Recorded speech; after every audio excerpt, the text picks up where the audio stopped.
მოლაპარაკებები თეთრ სახლში და დონალდ ტრამპის სატელეფონო ზარი ვლადიმერ პუტინთან. რა ტიპის დათმობები იქნება საჭირო უკრაინაში ომის დასასრულებლად და რა შედეგებით დასრულდა ვაშინგტონში უკრაინის, ამერიკისა და ევროპელი ლიდერების შეხვედრა. ტრამპი უკრაინას უსაფრთხოების მტკიცე გარანტიებს პირდება და აცხადებს, რომ დაიწყო რუსეთისა და უკრაინის პრეზიდენტების შეხვედრის ორგანიზება, თუმცა არც უსაფრთხოების გარანტიების კონკრეტული დეტალები და არც სამხრივი შეხვედრის სავარაუდო თარიღი ჯერ ცნობილი არ არის. ზელენსკი კი აცხადებს, რომ ტერიტორიების საკითხს მხოლოდ პუტინთან განიხილავს. ამერიკა ომის დასასრულებლად ორივე მხარეს დათმობაზე წასვლისკენ მოუწოდებს.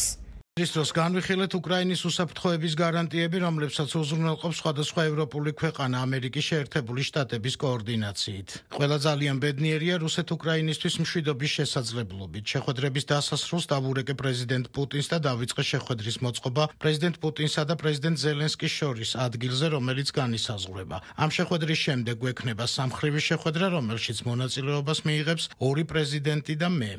ჩვენ განვიხილეთ უსაფრთხოების გარანტიები, მთავარი საკითხი როგორც ომის დასრულების საწყისი წერტილი. სხვა სიტყვებით რომ ვთქვათ, ჩვენ ვიწყებთ იმით, რაც უნდა იყოს საბოლოო მიზანი, კერძოდ დაცვა და ვიწყებთ ამაზე მუშაობას. მნიშვნელოვანია, რომ ამერიკის შეერთებული შტატები აგზავნის მკაფიო სიგნალს, რომ ის იქნება იმ ქვეყნებს შორის, რომლებიც დაეხმარებიან კოორდინაციას გაუწევენ და ასევე მონაწილეობას მიიღებენ უკრაინის უსაფრთხოების გარანტიებში. მე მჯერა, რომ ეს წინგადადგმული დიდი ნაბიჯია.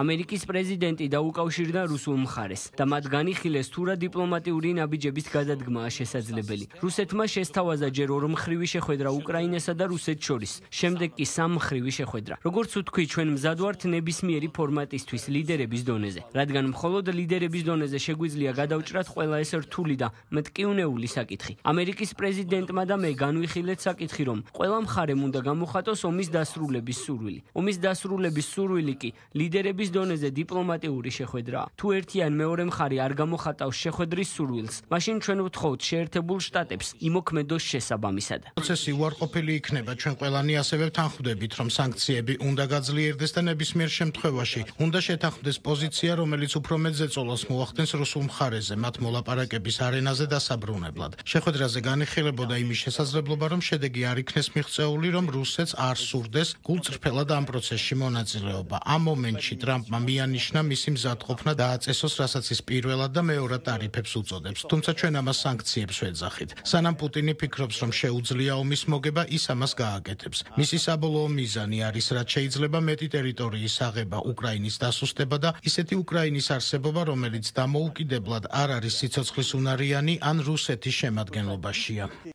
შეხვედრა კარგი და კონსტრუქციული იყო და იქ დამსწრე ევროპელ ლიდერებს პრეზიდენტ ტრამპსა და პრეზიდენტ ზელენსკის შორის ერთიანობის ნამდვილი განცდა იყო. ჩვენ ორ შედეგს მივაღწიეთ. მიღწეული იყო შეთანხმება, რომ სურველთა კოალიციის ქვეყნები, ეს უკვე 30 ქვეყანაა, რომლებიც ერთად მუშაობენ უსაფრთხოების გარანტიებზე. ახლა ამერიკის შეერთებულ შტატებთან ერთად იმუშავებს ამ გარანტიებზე კოორდინირებით. ჩვენ უკვე დავავალეთ ჩვენს გუნდს, რომ ამ მიმართულებით დეტალური შემდგომი მუშაობა გასწიონ. ეს ნამდვილად მნიშვნელოვანია უკრაინის, ევროპის და გაერთიანებული სამეფოს უსაფრთხოებისთვის. მეორე შედეგი იყო შეთანხმება, რომ ახლა შეხვედრა იქნება პრეზიდენტ პუტინსა და პრეზიდენტ ზელენსკის შორის. ეს იყო მას შემდეგ, რაც პრეზიდენტმა ტრამპმა და პრეზიდენტ პუტინმა ტელეფონით ისაუბრეს. ეს არის იმ პრინციპის აღიარება, რომ ამ საკითხებიდან ზოგზე იქნება ეს ტერიტორია თუ ტყვეების გაცვლა, ან ბავშვების დაბრუნების ძალიან სერიოზული საკითხი. ეს ისეთი რაღაცაა, სადაც უკრაინა უნდა იყოს მაგიდასთან. და ეს ორი შედეგია, რომელიც ყველაზე მნიშვნელოვანი იყო შეხვედრიდან. პოზიტიური შედეგები.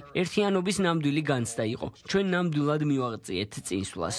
ჭეშმარიტი მოლაპარაკებები შესაძლებელია გაიმართოს მხოლოდ იმ სამიტზე, სადაც უკრაინაც მონაწილეობს. ასეთი სამიტის გამართვა შესაძლებელია მხოლოდ იმ შემთხვევაში, თუ იარაღი დადუნდება. მე ეს მოთხოვნა დღეს კიდევ ერთხელ გავიმეორე. ასეთი სამიტი გულდასმით უნდა იყოს მომზადებული. ჩვენ არ ვიცით, ექნება თუ არა რუსეთის პრეზიდენტს სითამამე დაესწროს ასეთ სამიტს. ამიტომ საჭიროა დარწმუნება. ჩვენ მივესალმებით პრეზიდენტ ტრამპის განცხადებას, რომ ის უკრაინას მისცემს უსაფრთხოების გარანტიებს. ვინ და რა დონეზე მიიღებს მონაწილეობას ამ გარანტიებში გარანტიებში, რა თქმა უნდა, განხილული იქნება ევროპელ პარტნიორებს და ამერიკის მთავრობას შორის. ნათელია, რომ მონაწილეობა უნდა მიიღოს მთელმა ევროპამ. საქმე მხოლოდ უკრაინის ტერიტორიას კი არა, ევროპის პოლიტიკურ წესრიგს ეხება. მესამე ასპექტი, რომლის შესახებაც მინდა ვისაუბრო და რომელიც ასევე არ განხილულა, არის ის, რომ უკრაინას არ უნდა აიძულონ ტერიტორიული დათმობები. რუსეთის მოთხოვნა, რომ კიევმა დონბასის თავისუფალ ნაწილზე უარი თქვას, პერსპექტივაში რომ განვიხილოთ, ექვივალენტურია იმისა, რომ ამერიკას ფლორიდაზე უარის თქმა მოუწიოს.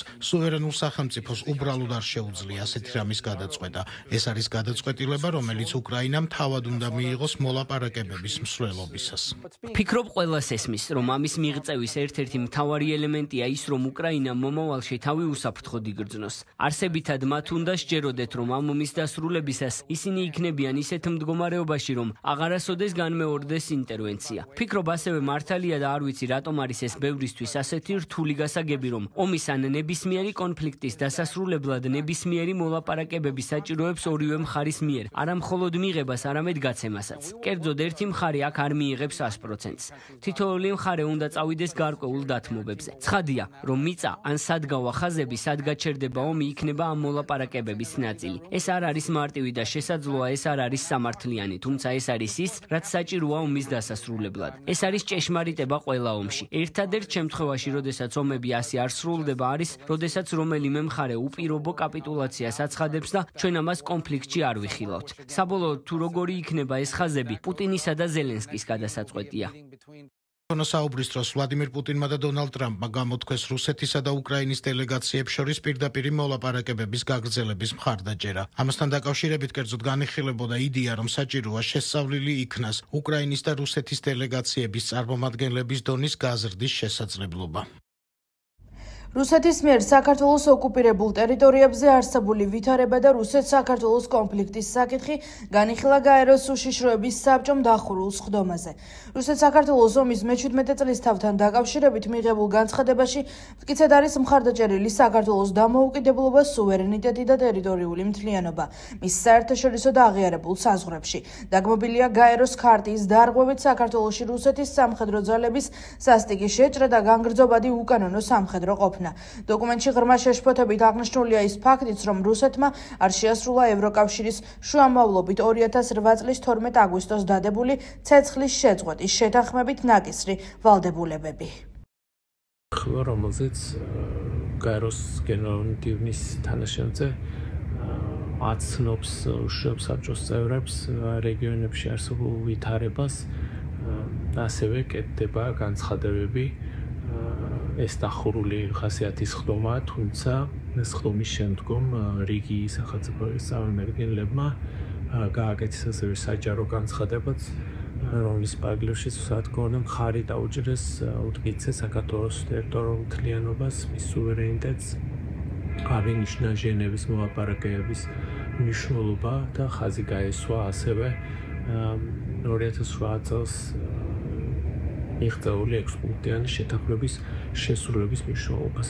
ჩვენ მტკიცედ ვუჭერთ მხარს საქართველოს დამოუკიდებლობას, სუვერენიტეტსა და ტერიტორიულ მთლიანობას მის საერთაშორისო და აღიარებულ საზღვრებში. გმობთ გაეროს ქარტიის დარღვევით საქართველოში რუსეთის სამხედრო ძალების სასტიკ შეჭრას და განგრძობად უკანონო სამხედრო ყოფნას, ასევე ეფექტიანი კონტროლის განხორციელებას და ორი რეგიონის ანექსიისკენ გადადგმულ ნაბიჯებს. ჩვენ კიდევ ერთხელ გმობთ რუსეთის მიერ განხორციელებულ მუდმივ პროვოკაციებს, საერთაშორისო სამართლის დარღვევებს და ორი რეგიონის მილიტარიზაციას. ადამიანის უფლებათა ევროპული სასამართლოს გადაწყვეტილებებში არაერთხელ დასტურდება რუსეთის პასუხისმგებლობა ადგილზე ადამიანის უფლებების მძიმე დარღვევებზე. ღრმად შეშფოთებულები ვართ იმ ფაქტით, რომ რუსეთმა არ შეასრულა ევროკავშირის შუამდგომლობით დადებული 2008 წლის ცეცხლის შეწყვეტის შეთანხმებით ნაკისრი ვალდებულებები. გაიყვანა თავისი ძალების საომარი მოქმედებების დაწყებამდე არსებულ ხაზებზე და უზრუნველყო ადამიანის უფლებების საერთაშორისო მონიტორინგის მექანიზმების, როგორიც არის ადამიანის უფლებათა უმაღლესი კომისრის ოფისის შეუფერხებელი დაშვება. კიდევ ერთხელ მოვუწოდებთ რუსეთის ფედერაციას სრულად შეასრულოს 2008 წლის ცეცხლის შეწყვეტის შესახებ შეთანხმება და დაუყოვნებლივ გაიყვანოს თავისი ძალების საქართველოს ტერიტორიიდან. უკან წაიღოს საქართველოს რეგიონების აფხაზეთისა და ცხინვალის ეგრეთ წოდებული დამოუკიდებლობის აღიარება.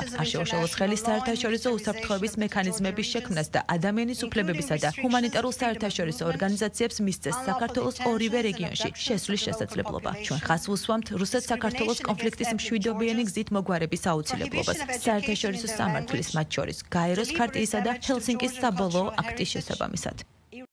მზადება თვითმმართველობის არჩევნებისთვის გრძელდება. ლელომ და გახარიას გუნდმა თბილისის მერობის ერთობლივ კანდიდატად ირაკლი კუპრაძე, ხოლო საკრებულოს თავმჯდომარეობის კანდიდატად გიორგი შარაშიძე წარადგინა.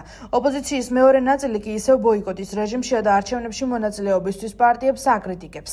ისინი ოქტომბერს აქციისთვის ემზადებიან. მართველი გუნდის თბილისის მერობის კანდიდატი კი ისევ კახა კალაძია. ქართული ოცნება გამარჯვებაში დარწმუნებულია. პასუხისმგებლობა, რომელიც ორმა ჩემს მეგობარს ჩვენ შევდივართ იმ წინააღმდეგობაში და ბრძოლაში სრულიად გასაგები მიზეზების გამო.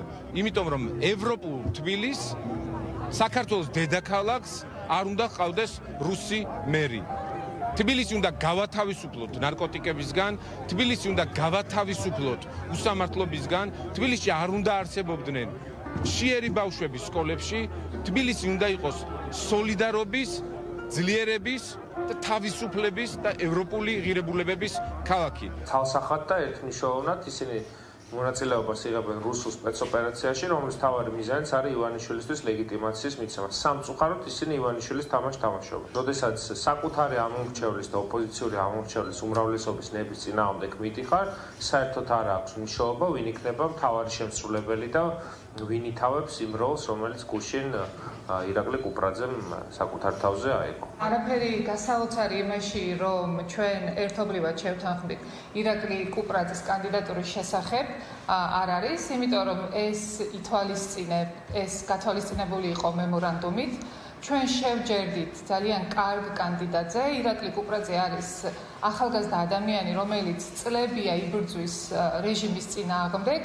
ის კალაძესგან განსხვავებით არ არის კორუფციონერი, არის პატიოსანი ადამიანი, რომელიც მაქსიმალურად ცდილობს სრულად იყოს ჩართული ამ ბრძოლაში. თავიდან ამბობდნენ, რომ ნეიტრალური კანდიდატურა ეყოლებოდათ გაერთიანებულ ოპოზიციას, ვინც ღებულობს მონაწილეობას არჩევნებში, მაგრამ ნებისმიერი თბილისელი ქართველი ადამიანი საღადმო აზროვნე, რა თქმა უნდა, დღევანდელ ოპოზიციის შეთავაზებას არ დათანხმდება. აქედან გამომდინარე, იძულებულები იყვნენ, რომ ისევ მათი წიაღიდან დაესახელებინათ კანდიდატურა. რაც შეეხება კონკრეტულად კუპრაძეს, კუპრაძე კი არა, რა ვიცი, მთელი გაერთიანებული ოპოზიცია თავისი აქტორებით, დონორებით, რა ვიცი, არასამთავრობო ორგანიზაციებით ერთი ნომრის ქვეშაც რომ გაერთიანდნენ, საერთოდ უშანსოები არიან.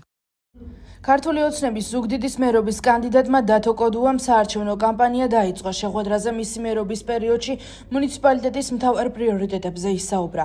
მერობის კანდიდატმა ზუგდიდის საკრებულოს მაჟორიტარი დეპუტატობის კანდიდატებით წარადგინა. ღონისძიებას ვიცე-პრემიერის სახელმწიფოს რწმუნებული პარლამენტის წევრები და ადგილობრივი ხელისუფლების წარმომადგენლები ესწრებოდნენ.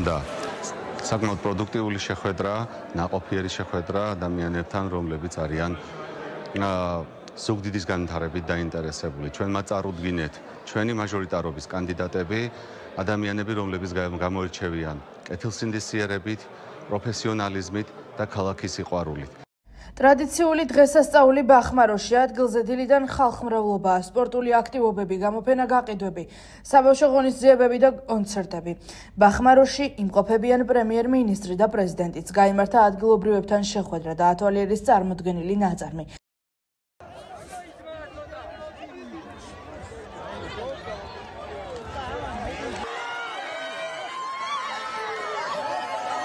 ამობრძანდით კურორტ ბახმაროზე დაისვენეთ ილოცავთ სტაცია.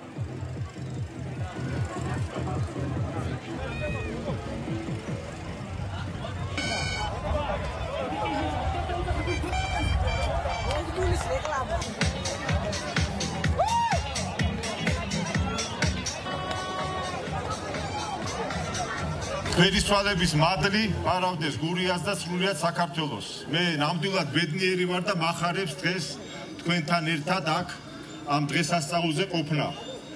მე მინდა მადლიერება გამოვხატო იმ ჩვენი წინაპრების, ვინც ეს დღევანდელი დღე დააარსა და დღევანდელ დღესაც ვინც ესე მაგრად ატარებს ამ დღევანდელ დღესასწაულს. მინდა იცოდეთ, რომ საქართველოს დღეს არის დამოუკიდებელი თავისუფალი ქვეყანა.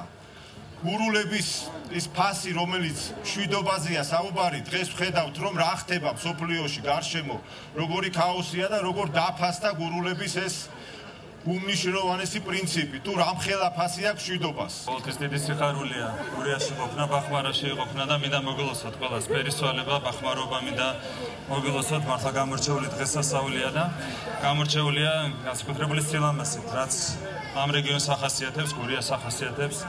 ყოველჯერზე გვაუცებს გურია თავისი განსაკუთრებული სილამაზით, თავისი განსაკუთრებული ბუნებით, მაგრამ ყველაზე საოცარი არის მაინც ხალხი, რომელიც ცხოვრობს ამ ულამაზეს რეგიონში და მინდა კიდევ ერთხელ მოგესალმოთ და კიდევ ერთხელ მოგილოცოთ. ყველაფერს საუკეთესოს იმსახურებს გურია, ყველაზე საუკეთესოს იმსახურებენ გურულები და გვერდებით, რომ ყველაფერს გავაკეთებთ ამ რეგიონისთვის. აქ მშვენიერ მთებში შეკრებილ ადამიანებს გვაერთიანებს ის ტრადიციები და ურთიერთობა, რომლებაც წლებს გაუძლო.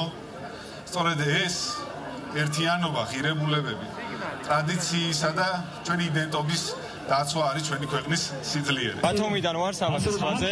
პირველად აღებულობ მონაწილეობას მაქვს რამოდენიმეჯერ მიღებული. სამწუხაროდ წაგებებით მესამე ადგილზეც გავსვარ. წეს ვნახოთ როგორ იქნება. ყველას უსურვებ წარმატებას. პირველად ვარ მეც ბახმაროში დოღზე, არ ვიცი რა ღონისძიებებია, მე მგონი ჭიდაობა და დოღია. კონცერტიც იმართება 3 დღიანი, როგორც ვიცი. რა ვიცი, კმაყოფილი ვარ, გილოცავთ ყველას შუამთობას, რავას და გაცსორთ ღმერთს. ძალიან კარგი ფესტივალია მოწყობილი, ასევე იქნება სხვადასხვა გამოფენები და რა ვიცი, ყოველ წელიწად დიდი სიხარულით ვხვდებით აქაური მემთევრები, ადგილობრივები და რა მთელი გურია. ძალიან მიყვარს ეს დღესასწაული, სადაც უნდა ვიყო, ვცდილობ რომ ვიყო ამ დღეს აქ. მესამე წელია მიღებ მონაწილეობას გამოფენებში, ვაწარმოებ თავს, აკაციის, წაბლის, თარებს, სანთლის არახს, ჭაჭის არახს, ხის არახს, ამათრომლადაც მაქვს საწარმო ჰამაკების და შეზღუდვების და ვაწარმოებ და წარმატგინე ყველაფერი ეს და ვიულოცე ყველა 19-ში მოღვაწეს 3 დღის ფერისცვალობის დღეს. მართლმადიდებელი ეკლესია მაცხოვრის ფერიცვალებას აღნიშნავს. დღესასწაულთან დაკავშირებით ყველა მოქმედ ტაძარში დილიდან წირვა მიმდინარეობს. სამების საკათედრო ტაძარში ღვთისმსახურებას უწმიდესის თანამოსახლე მეუფე შიო მღვდელ მთავრებთან ერთად აღავლენს. ფერიცვალება 12 საუფლო დღესასწაულიდან ერთ-ერთია. წმინდა სახარების მიხედვით ამ დღეს თაბორის მთაზე იესო ქრისტემ 3 მოწაფის პეტრეს, იაკობისა და იონეს წინაშე ფერი იცვალა და თავისი ღვთაებრივი დიდებულება აჩვენა. ფერიცვალების დღესასწაულზე ტაძარში ხილი იკურთხება. როგორც ცნობილია, იერუსალიმში ყოველწლიურად ხილული 3 სასწაული აღევლინება. აღდგომას ზეციური ცეცხლის გარდმოსვლა, ნათლისღებას მდინარე იორდანეს უკუქცევა და 19 აგვისტოს ფერიცვალების ღამეს თაბორის მთაზე ღრუბლის მოსვლა.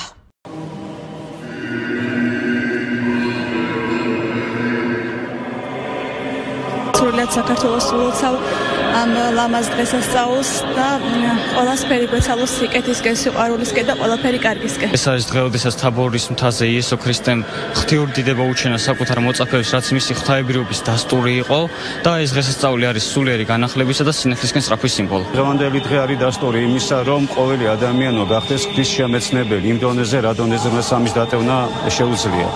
და აი ამ დღესასწაულის თანაზიარი გახდა სწორედ ის 3 მოციქული და მათი ასე თქვათ მაგალითით ყოველი ქრისტიანი მოწოდებულია, რომ მაცხოვრის ღვთაებრიობის თანაზიარი, ან სამღვთო მადლის თანაზიარი გახდეს ყოველი ადამიანი, რაც არის თითოეული ჩვენგანში სულიერი ფერისცვალების საფუძველი.